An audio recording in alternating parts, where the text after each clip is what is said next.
اعوذ باللہ من الشیطان الرجیم، بسم اللہ الرحمن الرحیم۔ میں نے کبھی بھی اس چیز کو نہیں دیکھا کہ میں نے لباس شایان شان پہنا ہوا ہے یا نہیں پہنا ہوا ہے، یا میرے اطراف کا جو بیک گراؤنڈ ہے وہ کس قسم کا ہے۔ میری کوشش یہ ہوتی ہے کہ جو بھی تھوڑا بہت میں نے قرآن مجید کا ترجمہ پڑھا ہے اور مطالعہ کیا ہے، شاید وہ کسی کے دل میں وہ بات اتر جائے، شاید کسی سے۔ میں نے اپنے سورہ زمر کے اوپر مختصر گفتگو کروں گا۔ میں نے اپنے کسی دوست سے پوچھا، میں نے کہا کہ مجھے یہ بتائیے کہ سب سے بڑا مظلوم کون ہے؟ تو کسی نے کسی امام کا نام لیا، کسی نے کسی صحابی کا نام لیا، کسی نے کسی رسول، کسی نے کہا حضرت نوح بہت مظلوم تھے، کسی نے کہا کہ رسول خدا پہ خود اتنے مظالم کیے گئے ہیں، کسی نے امام حسین السلام کا نام لیا۔ جب ساری باتیں ہو گئیں تو میں نے کہا کہ نہیں، میری نظر میں نہیں۔ تو مجھ سے پوچھا انہوں نے کہ آپ کی نظر میں پھر کون ہے؟ میں نے کہا کہ اگر سورہ زمر کی آیت 67، 68، 69 پڑھیں تو 67 کے حساب سے سب سے بڑا مظلوم جو ہے اس پوری کائنات کا، جو سب سے بڑا مظلوم مجھے نظر آیا ہے، وہ رب کائنات نظر آیا ہے۔ اللہ تعالیٰ کی ذات سب سے بڑی مظلوم مجھے نظر آئی ہے۔ تو کہنے لگے وہ کیسے؟ میں نے کہا سورہ زمر پڑھیں، اس کا 67 نمبر کی آیت کو پڑھیں، اس میں لکھا ہے کہ میرے چاہے جانے کا جو حق تھا، اب اللہ شکایت کر رہا ہے اپنے بندوں سے، میرے چاہے جانے کا جو حق تھا لوگوں نے وہ حق ادا نہیں کیا۔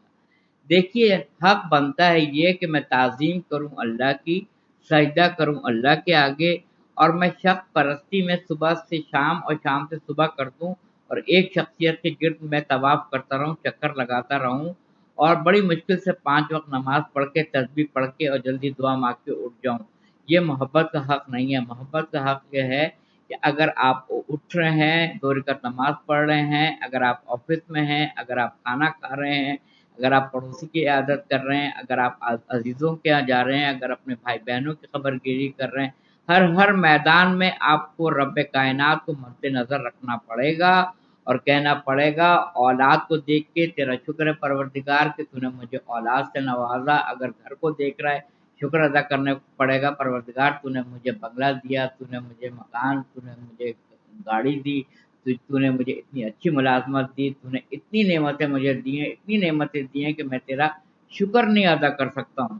اس چیز کی شکایت اللہ تعالیٰ کر رہا ہے سورہ زمر کے آیت 67 میں کہ میرے چاہے جانے کا جو حق تھا وہ بندوں نے ادا نہیں کیا۔ بندے نے وہ حق بندوں کی تعریف کر کے اور ان کی پرستش کر کے، وہ تعریف کر کے جو اللہ کا حق تھا وہ بندوں کو دے دیا۔ اللہ اس کی شکایت کر رہا ہے۔ اور سورہ زمر کے آیت 67 میں ہی لکھا ہوا ہے جس دن میری مٹھی میں تمام زمین ہوگی، میری مٹھی میں لپٹی ہوئی، اور میرے داہنے ہاتھ میں 7 آسمان لپٹے ہوئے ہوں گے۔ پھر 67 68 کی بات آئی۔ 68 کی آیت میں یہ ہے جس دن سور پھونکا جائے گا تو جو لوگ آسمانوں میں ہیں، اس ترجمے سے پتہ چلا کہ آسمانوں میں بھی لوگ رہتے ہیں، آسمانوں میں بھی لوگ رہتے ہیں۔ غور کرنے کا مقام ہے، جس دن آسمانوں میں جتنے لوگ ہیں اور زمین میں جتنے لوگ ہیں سب بے ہوش ہو جائیں گے، اور پھر سور پھونکا جائے گا تو سب زندہ ہو جائیں گے۔ اس کے بعد سے مگر سوائے ان کے جن کو میں نے بے ہوش ہونے سے روکا ہو، یہ ترجمہ ہے، مگر سوائے ان کے جن کو میں نے روکا ہو یا جو بے ہوش نہیں ہوں گے۔ ترجمے میں یہی لفظ ہے، پڑھ لیجئے گا آپ جا کے۔ 67 اور 67 اور 68 کی آیت کا ترجمہ آپ کو میں نے بتایا ہے۔ اور 69 میں یہ ہے کہ جس دن پوری دنیا اللہ کے نور سے روشن ہو جائے گی، روشن ہو جائے گی، اور سب کے نامہ اعمال کی کتاب کھول کے رکھ دی جائے گی، سارے نامہ اعمال کی کتاب کھول کے رکھ دی جائے گی۔